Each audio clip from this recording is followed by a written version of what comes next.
অবিশ্বাস্য মুস্তাফিজ করলেন একাধিক রেকর্ড। সো 4টা রেকর্ড করেছেন, যেটা নিয়ে আজকে কথা বলবো। সো চলুন দেরি না করে স্টার্ট করা যাক এবং সবাইকে আবারও জানাচ্ছি welcome to another brand new video. প্রথম যে রেকর্ডটা, বিদেশিদের মধ্যে সর্বোচ্চ ডট বল দেওয়ার রেকর্ড, 43টি ডট বল দিয়েছেন মুস্তাফিজুর রহমান।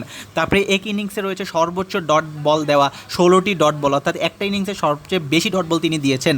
বিদেশিদের মধ্যে সেরা বোলিং ফিগার তিনি এখন পর্যন্ত রয়েছেন দ্বিতীয় অবস্থানে, যেটা হচ্ছে 4টি উইকেট নিয়ে 29 রান, এবং আসরের সর্বোচ্চ উইকেট টেকার হয়ে পার্পেল ক্যাপের অধিকারী বাংলাদেশি মুস্তাফিজুর রহমান।